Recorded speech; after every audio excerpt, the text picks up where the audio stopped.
Howdy guys, this is going to be a bit of a different video. This video is going to be like the journey of this biggest project, biggest gaming table I've ever made. It's a commission that I've got in and there's a lot to do. So I thought I'd document it and take you along for the ride. We are going to be doing a hell of a lot of MDF buildings because it's all based around World War II and it's 16 by 4 feet. And one of the 4 foot by 4 foot sections is a town, like a terraced town. But anyway guys, let's get the cameras rolling and I'll see you at the end.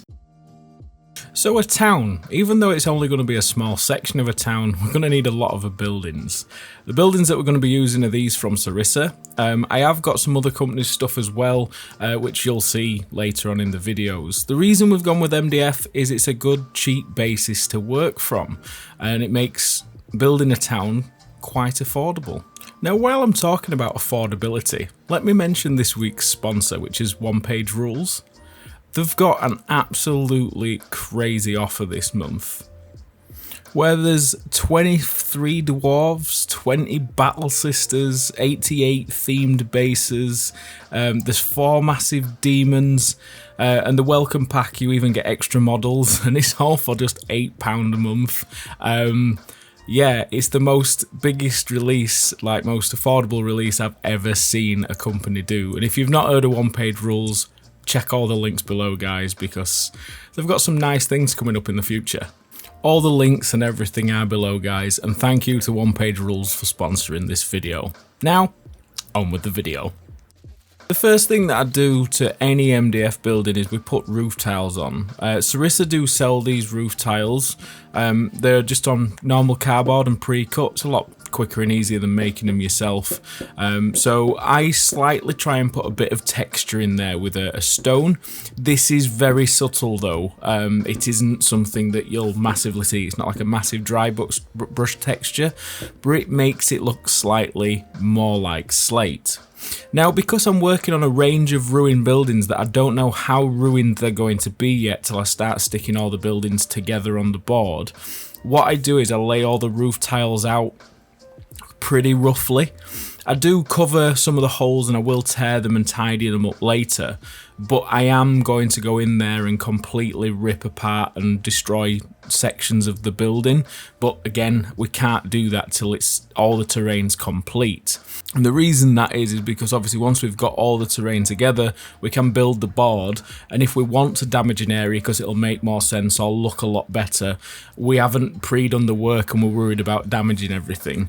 I just sort of get everything to a very sort of, like when you're painting a miniature, it's getting all the models to like a base coat standard, and then we can adapt and weather and damage and do more work with them later. Now, leading is something that I've not done. On this one, I just stuck some of the plastic styrene stuff on there, and it's okay. I'm going to go in there and score it later so it marries up with the tiles. And I was talking to the lads after doing this, saying I could do with doing something a bit nicer for the leading, and they mentioned tin foil. And stick that to some paper and cut it into strips, and it should resemble lead a lot nicer. I've never actually done this, but I just used some spray glue and stuck it to some tin foil and then tried my damnedest to cut this out with the wrong-handed scissors. I'm a lefty and I don't own any left-handed scissors. They're on the I might buy one day list. But anyway, after struggling through, it's a bit of a faff, but it's well worth the effort.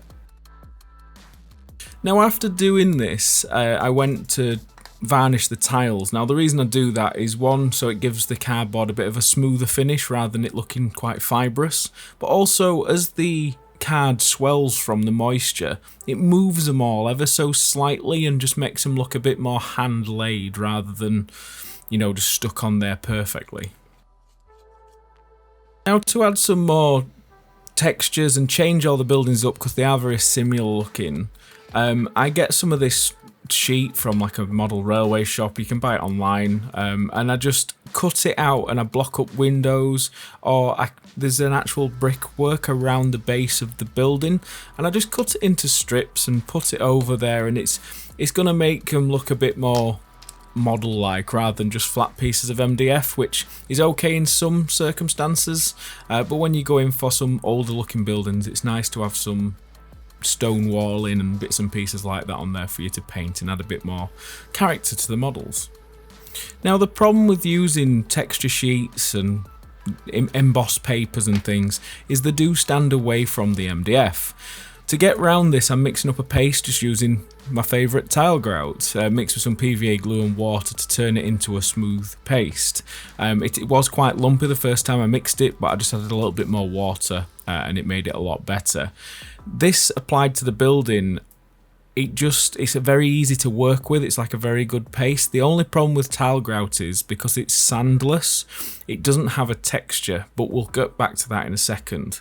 But what's good about this is it sort of self-levels and smooths out. Not perfectly smooth like glass flat, but it gives it sort of a nice natural shape and render. Now after 24 hours, there is some bumps and lumps and it has run a little bit because I thinned it down to try and get it quite smooth. However, the lumps, we can sort that out just with some sprue cutters and that takes it back near enough flush to the wall. But for the run marks, we're going to have to sand them down a little bit. But what this does is it means that the render has a natural flow and sort of, it's not dead flat, it just looks like a decent render. The one thing that was bad about this though is all the cleanup and the tidying up work around the windows and all the joins on the building. Because if these wasn't going to be playable inside, it wouldn't be much of a problem. You could just done it all together, but because I wanted them all to become a part and be very playable on every floor, this is where you've got to be meticulous, and this took an awful long time fixing where I'd been sloppy. In hindsight, I should have really masked off all the connection points and really gone to town with just making sure that I were tidy. Now to add a little bit of subtle texture to the render, because I don't want it smooth as this. I mean, the shape of it's nice, but I want some texture. I don't want to use sand because I don't want it to look like pebble dashing. I'm just using PVA and then sprinkling the tile grout on there. Don't dust this off immediately, let it dry first, and this gives you a very nice sort of subtle render that's not overly bitty and overly gravelly. I don't like it when you see sand or filler just pasted on. It looks a bit over the top for this scale, so what I do is I just put it on, let it dry, and then dust it off, and then once you've dusted that off, you're left with a very subtle texture that's not overly noticeable, but when you start to paint this and dry brush it and everything else, it's just got that nice subtle rendered texture. With the shape underneath, it just works great together. Now before I put all the final details on, I just go round the rest of the buildings, trimming, dry fitting, make sure everything fits, because for this sort of base work of the buildings now, we're finished. The interiors need doing, but I won't do any of that till I've got all the buildings, because the problem you've got is I don't know how this town's going to look till I've got a table and I'm drawing out where the roads are going to be. What you're doing is you're just sort of base coating your models, you're getting them to a ready to paint standard, but what we'll do once we start to lay these onto the gaming table and start planning out how we're going to do it, we might even damage the buildings up more. But what's good about getting to this stage, once you damage them up more, the plaster chips, your windows will get broken, the roof will get snapped off, some tiles you might knock off and rip. But because we're doing a gaming table that is like a blown up ruined city that's like a war-torn town, it's good that you get it to this point, you dry fit it all together, you stick it up, and then you can start modelling it more. And that's why I build like this. Sorry this video doesn't go into showing that yet, but it's been quite a lot of work just getting them to this point. We've still got the chimneys to do, we've got all the interiors to do, and all that will be coming next week. So guys, I hope you've enjoyed this video. I thought I'd take you on a journey of literally the biggest project that I've done to date.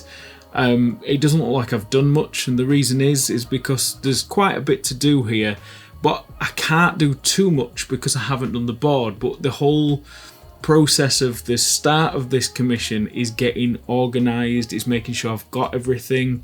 Next week the rest of the buildings are showing up. So I'm going to be doing them. So in the next video, we're going to be doing the interiors of these buildings. We're going to be doing the other buildings because it's going to be like Old Town and New Town.